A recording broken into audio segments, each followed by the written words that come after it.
Hello, world. This is Maria Abanga, and this is Saturday. This is weekend, and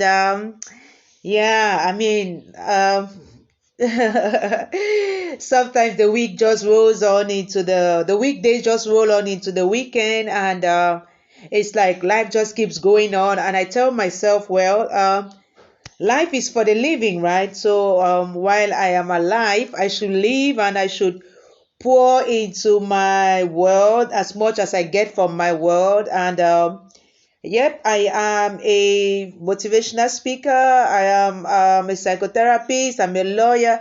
I'm every other woman. I'm a mother and all of that. And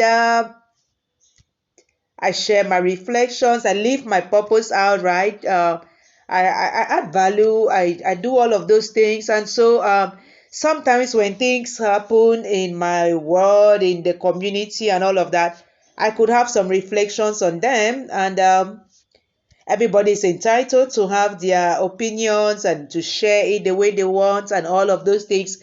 And sometimes it's delicate, and sometimes you have to take some time before you do it, and sometimes you do it on the spur and all of that. But it's all about keeping it real for me. And I want to reflect on Father's Day celebration. I think it was last week, I don't know, on Saturday or Sunday, something like that. But I did watch a lot of, not a lot, I did watch some interesting videos on YouTube specifically. And I saw a lot of things on social media, on Facebook, about the day and the celebration. On a personal note, I didn't celebrate my father or any father per se on that day, and for different reasons I'm going to look at in this video. And I know I am not alone. And I once received an award, Voice of the Voiceless. So sometimes when I want to talk, I want to talk for those who cannot talk. And I don't want to make it look all cozy or beautiful or sparkling, especially as I'm specialized in mental health and relational wellness. And we know that a relationship with a very important person in your life, like your father, can lead you through some very traumatic experiences. And your mental health can be affected. And then you will have to do a lot of work, to get back to that place where you are like, okay, whatever that relationship is, I'm not putting my heart, my neighbor is frying pepper.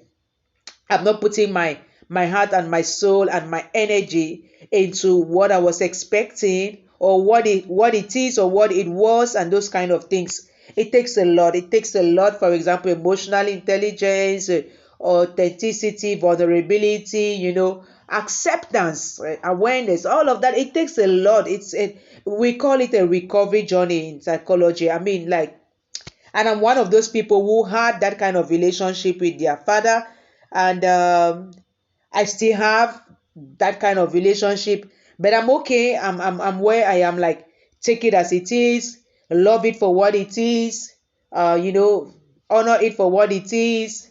But I'm not really into going with the flow, celebrating and all of those things.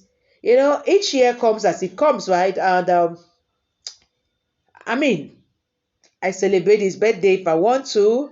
We have our relationship, but it is different, of course, from the relationship I have with my mother, and the way I would celebrate my mother or motherhood also. And so my reflections are going to be based on three main points, but I also will touch on the different videos I watch. I watch on the Goretti Show. I'm going to put the link later on. I watch wow, the topic alone, the title alone, something that can just send you like, are men necessary? And then she put, it's a joke, right? And she explained in the video that she got that title from she watched something, and the title of the whatever she watched was, are fathers necessary, or do children need fathers in their lives, or something like that. I haven't watched it, right? And so she had two men on the show, fathers, and they had different opinions, sometimes similar, and all of those things. And I'm also going to I watched two shows on OWN, celebrating our kings, right? And they were not trying, they were bringing up, exceptional Black American fathers. One is a single father, one is, a man who has been married and divorced a few times, one is, a stepfather, one is, and then another one is still on OWN. One of those men, all those celebrities, I don't really remember the names, but he sat down with like five other fathers, and they were, celebrating their fatherhood journey. And another one I watched was on the Red Table. Will Smith hosted Kevin Hart, and they were talking about their fatherhood journey and all of that. So my 3 points are: who is a father? And I put that word father in capital letters. Um, who should celebrate a father? And then the third one is: why and how should a father be celebrated? So, of course, I always draw from my personal experiences, right? So, when I think of point one, who is a father? On that Goretti show, one of her guests, I think 1314 or Tresky or something like that. Yeah, no, that is it, 1314. He was going with the analogy that a father is the sperm donor. Just by donating that sperm, you are a father, and you should be recognized for that. Okay, I'm not going to dispute that, because there's no child that can be born of just the egg. So there's also going to be a sperm. But now I keep it real, that sperms you can collect from a bank, you don't even know whose sperm it is. And would that child no longer be a child because they don't know whose sperm fertilized their mother's egg? So who is that child going to celebrate as their father or sperm donor? Don't want to make it more complicated for children, right?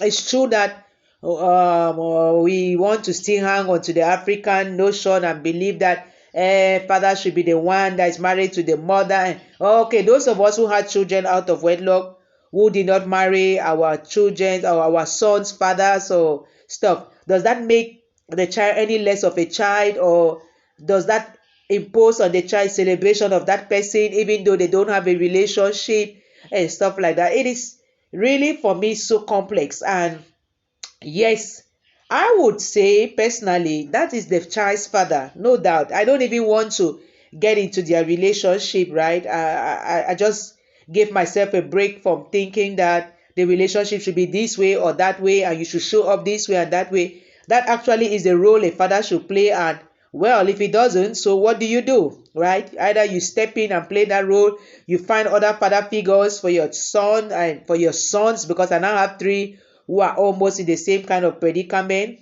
Or, well, life goes on. God is everybody's father anyway. So, who is a father? For me, it doesn't just stop at donating that sperm or, having intercourse with a woman. What about the ones who have that intercourse and disappear and even disown the child?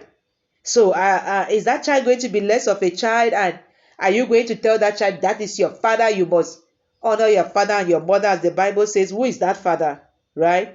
I read a story of a woman who was, she said, the day her mother gave birth to her, the father came into the hospital, saw that it was a girl. Back in those days, there was no ecography, so you don't know the child, the sex.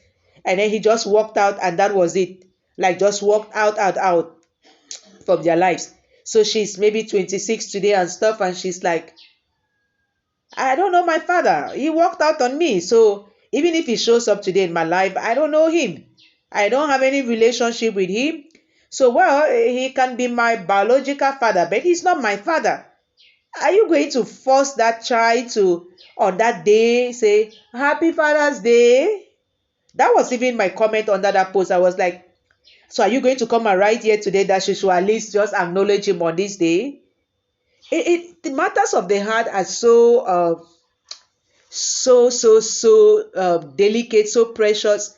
I think that we cannot, impose any one size fit all way on a child to acknowledge their genitor.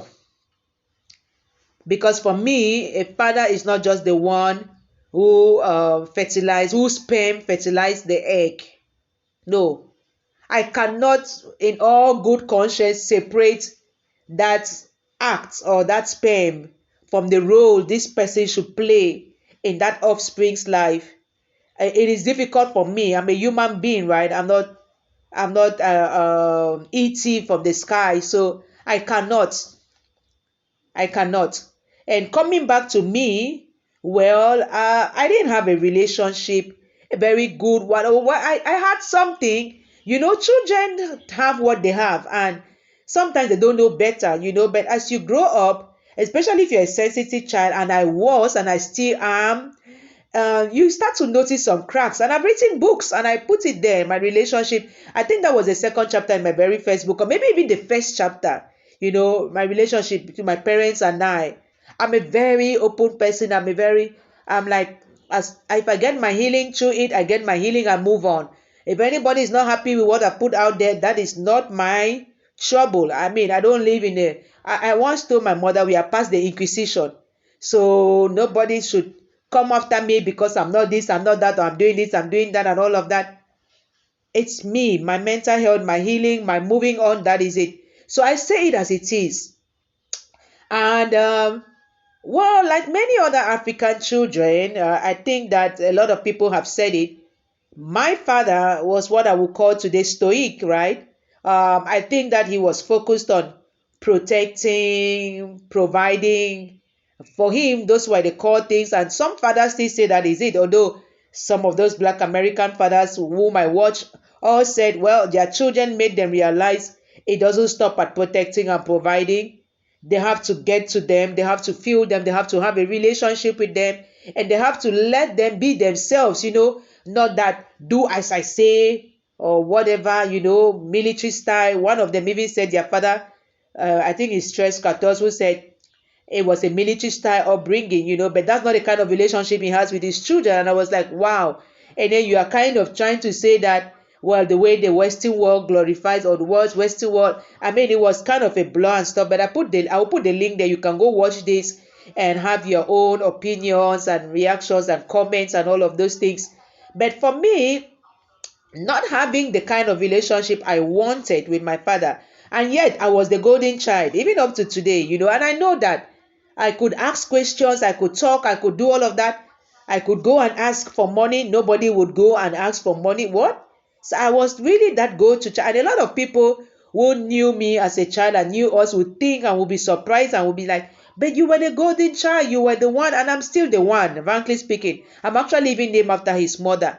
That doesn't mean that I did not have some needs that were not met by my father, and that I could not bring up with him. And even up to today, I still have some difficulty bringing up some things to my father. And I would want to know his own story from him, but he's not ready to tell me that story. I've tried, I've asked a few times, and I cannot force it anymore. I've given that up, but that will hamper our communication and our bonding, our relationship in a way. And sometimes I just tell my sibling, well, that's what it is, right? So that things I will not even bring up, because what's the point? And there are other things I can bring up now because I'm like, yeah, well, you have to catch up now. You didn't do that when I was, So that's funny. And I think you get to that place where you are like, okay, well, at least for me, he didn't only fertilize my mother's egg or have intercourse with my mom. At least I even know him. Some people don't even know their fathers, don't even know the person who sperm fertilized their mother's eggs. Some people don't even they've never seen them. Yeah, I mean, I'm honest. I'm a very open person. My first son has seen his own father just once in his life, right? He was supposed to see him again in June. This is June coming to an end, and no word from him and all of those things. But I think my son is already at that level. Well, I see, I don't see, life goes on. And that is it. And the other ones, well, they had to go for holidays. The date for holidays has not yet been set. Their dad told them, well, I'm thinking about it. I'm going to think about it. Like he didn't know that they were going to go on vacation, and they didn't go for Christmas. They didn't go for Easter. I am the one. I put everything of mine out there, right? I'm the one who sometimes calls and says, oh, well, the children, this and stuff. I mean, there's really no. So his first son was writing his exam, he didn't call the child to say, I wish you luck, my boy. I mean, a lot of people on social media wish my son luck, and nope, he didn't call. The son even sent a message and said, I would really have loved to hear from him. Nada, he didn't. His birthday, he turned 15, no call. He's the one who had to call. I'm like, so you want him to celebrate this father tomorrow? I'm not going to force him. If he feels like, fine. If he doesn't feel like, it doesn't mean that they will not have whatever kind of relationship they'll have or that they have, but I don't get into it, and I cannot, in all good conscience and as a mental health provider, professional, expect any child or any human being, to celebrate somebody or say, this is my father, just because the person's sperm fertilized your mother's egg.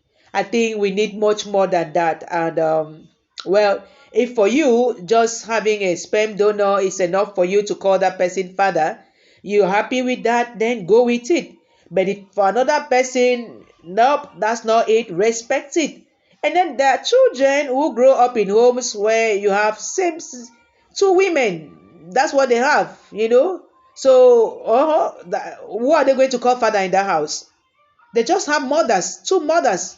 Whether our law recognizes it, whether the Bible recognizes it, I don't go into those dynamics and gymnastics, but I'm like, that child has a right to love and to grow up, and that child will turn out well.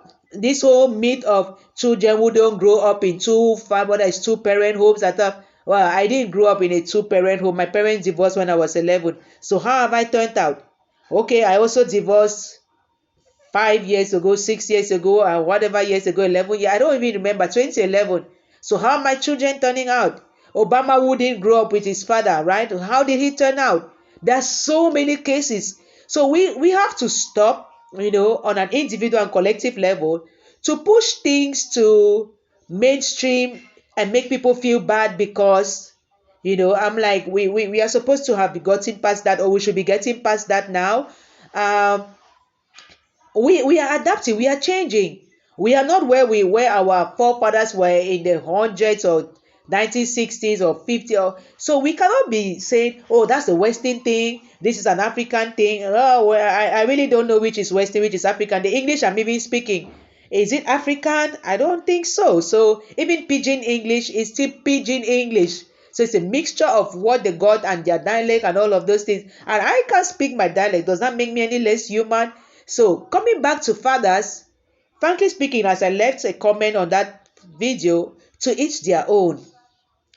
I have had people in my life who have stepped in at different levels, some directly, some indirectly, been father figures, and yep, I really appreciate all of them. But frankly speaking, I think in that Facebook even, there's one I had written there and said, well, they were the father I wish I had had, but they were not my father, and we don't have a relationship like that anymore. Life happens, right?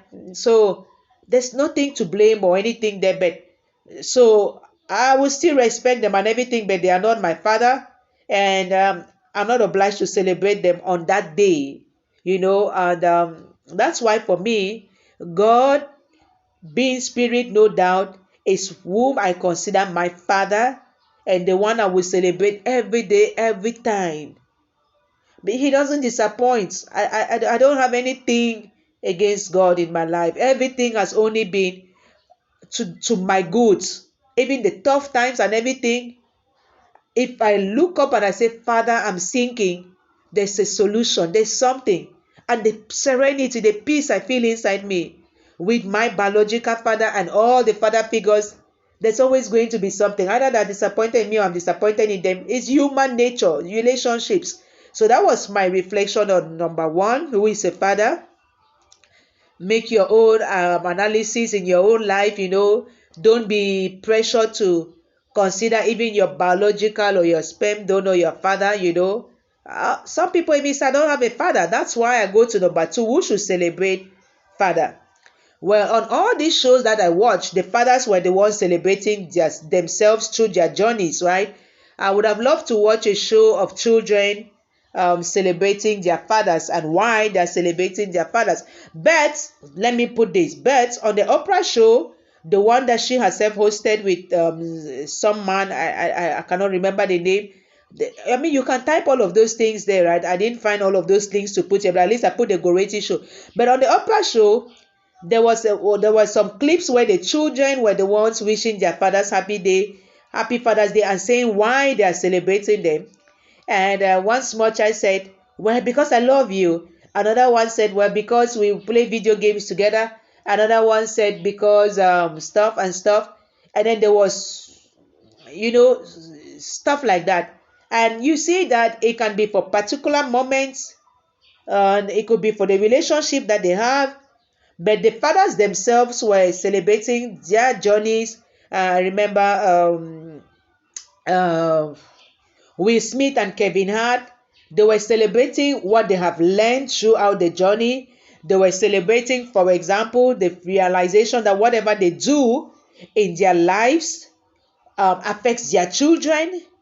And because they are public figures, they are celebrities, any scandal of theirs just it drives a knife through their children's heart, so they have to be very careful. Those are kind of conscious fathers, and they admit that the journey hasn't been easy, and all of those kind of things.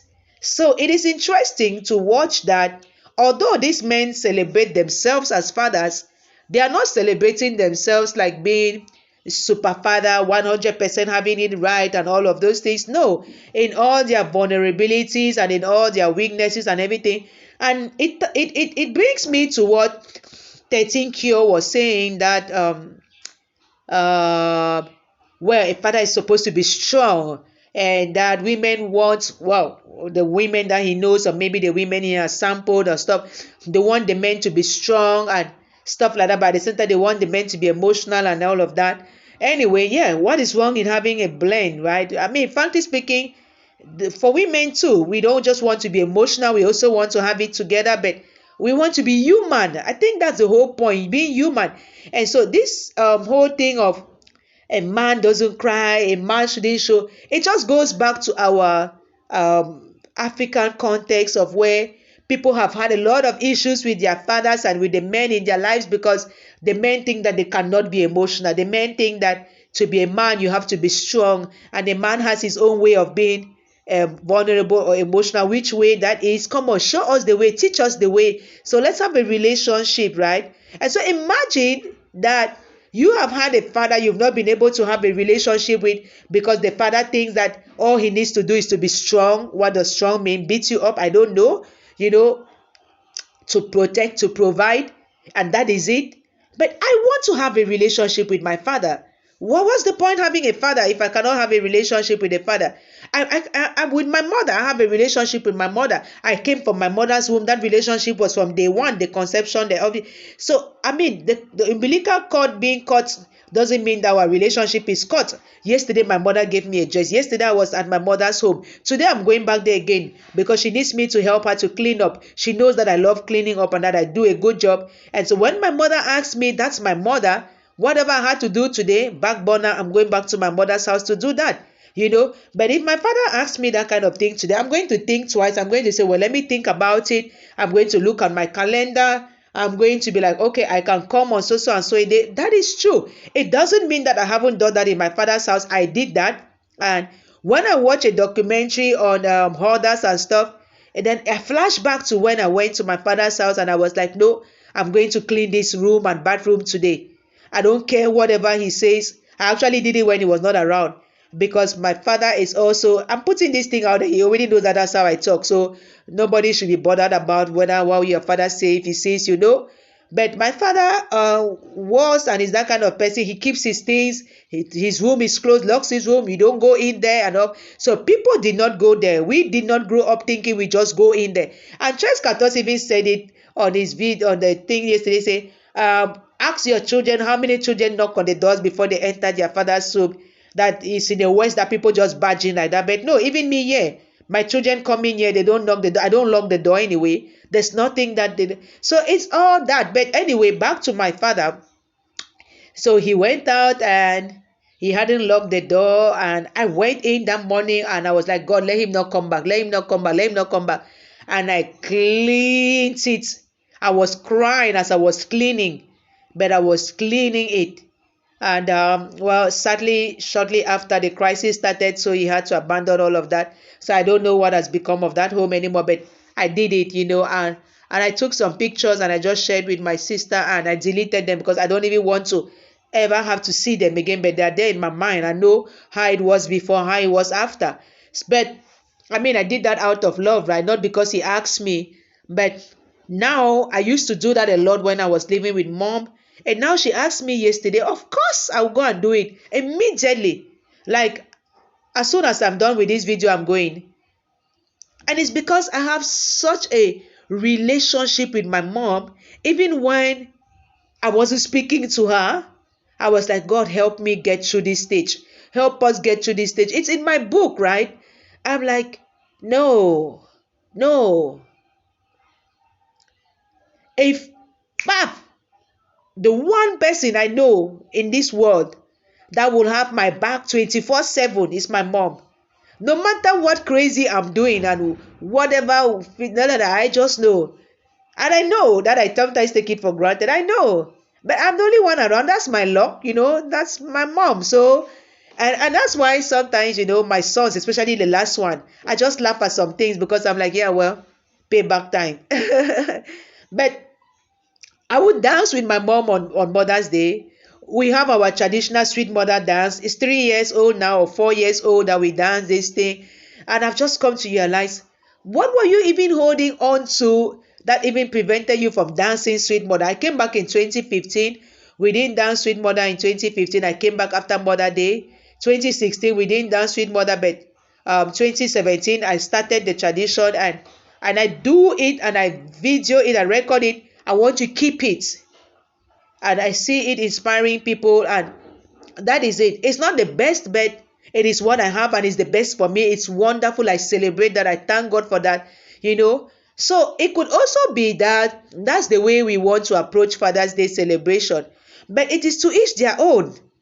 Do you really feel like celebrating him on that day or on other days? That's why my third reflection is on why and how should a father be celebrated. Why? Maybe just because, well, his sperm once more. Or why? Because of the relationship you have. Why? Because he's of late and you miss him. Why? Because of what he does for your children. There are some fathers who catch up now on their grandchildren, and mine is one of them. And well, God bless him and all of that, and I appreciate that. And even on me, I mean, recently I asked my father for 5,000, 5K, and my father sent me 5K. And I say this live because I don't want it to look like he doesn't do nothing. I asked because I had a bill. I don't know how to wait until there's some things that get me so anxious. And I had a bill, my water bill, and it was 3,500. I'm a very transparent person, and I didn't just know where to get 5K in that moment to pay this bill and not panic over it. I'm a single parent, and with all the things I have to do, some things that can set me off. And I just thought of my father, and I know that if I ask my father, he's going to send. Even if he doesn't send that same day, he will send the next day. And my mom was out of the country, and I sent him a WhatsApp, and he was like, I'll send tomorrow. And he sent the very next day. So I celebrate my father for that, right? But do I have to do it on Father's Day and publicly and stuff like that? If I don't do it, what happens? I celebrate my mother every day, but on Mother's Day, I want to do it publicly, and I want us to dance together. Other people don't dance to Sweet Mother. Other people don't celebrate it. They didn't have a relationship with their mothers. I have a client who told me, my mom hated me and I also hate her for hating me. What am I going to do? Tell them that, oh no, you should love her and she's even dead now. So go and put flowers on her grave, stuff like that. Come on now. I don't do that. There's another one whose mother gave them up for adoption. Another one whose mother tried to abort them 3 times. I know that one personally. And they didn't get aborted. So what relationship are they going to have with their mother today? So am I going to expect them to celebrate their mother on Mother's Day or on any other day? It takes healing. Even Oprah Winfrey, the great Oprah, she had a turbulent relationship with her mom, and it didn't stop her from doing things for her mom because she had money and everything, but they didn't have that relationship. Even it's towards the end of her mother's life that Oprah started to make peace and heal from that relationship, and she was able to be by her mom, shortly before she died or just as she was dying or stuff like that. It's all out there, and I'm not making up anything. So why do you celebrate and how do you celebrate? It's still up to you. Those were my reflections, and it's time for me to get ready and go to my mom's house. And I just want to say, if you are having any challenges with all of this, and you're having all of these conflicting thoughts, and it's affecting your mental health, and even your emotional health. Some people get into relationships with their partners or their spouses and stuff, and they cannot relate because that childhood relationship is affecting that relationship now. I'm a psychotherapist. I know what I'm talking about, right? So you have to heal from that, so that you can show up much more better in your relationship. And that's why I'm doing this video, to actually say, please keep it real. Don't try to, blot that out. Sometimes it helps, sometimes it doesn't help. And don't try to, glamorize it and then put it all out there and say, well, yeah, I also want to be celebrating my father. Or somebody said people even use the day to celebrate their husbands. I'm like, yeah, well, okay, it's Father's Day, right? Not Husband's Day. But I mean, if he's the father of or you both have children together or stepchildren and stuff, and you think they're doing an excellent job, well, celebrate them, no problem. I'm like, well, just let people be, and stuff like that. So I'm not going to chastise anybody's views and opinions. It's all that, people's views and opinions, people are entitled to. But I'm just here to say, sharing my own reflections and to say, look out for your heart. Look out for your healing. That's what matters. For me, that's what matters anyway. And it's helped me a lot to get to this point where I'm looking out for my heart. I'm looking out for my healing. And that's the message I'm sending out to the world. That's my purpose, encouraging people to live a life of pure heart and pure healing. And that's what I teach my children. And that's what I help my clients with. And that's what I put out there. So if you think that you need help and you think therapy is a good option for you, you want to try it. I have a lot of clients who have never been to therapy before. Of course, it's a very new thing in my country anyway. And so sometimes they take one session, sometimes they take 3 sessions, sometimes they take 12 sessions. I've never had anybody go above 12, but I've had somebody who has done up to 12 sessions, and somebody is signing up now for 9 sessions and 3 sessions and 1 session. Just book a session. Invest in your mental and emotional health. What is 20K? You can buy a pair of shoes for more. You can buy a dress for more. You can eat out one day for more and all of that. People should start learning to invest in their hearts. Invest in your heart. Invest in your mental health. Don't wait until you find yourself somewhere just because you are bitter about the relationship you have with your father, or maybe the father wasn't there for 30 years and all of a sudden he shows up and your mother is offended because you are trying to have a relationship with him now in spite of all what he did to her. That was one show on Iyala which I watched. A child who was so conflicted because the mother couldn't imagine that after the father abandoned him, he shows up 26 years later and you're having a relationship with him. And what about me? It doesn't have to be that, right? So all the best to those who celebrate in whatever way they celebrate, or who don't and who are still struggling to make sense out of it, or who don't even want to each their own. Take care of your heart and your healing. Okay, well, thanks to those who watch and those who are going to watch later. Have a wonderful Saturday, world, and God bless us all.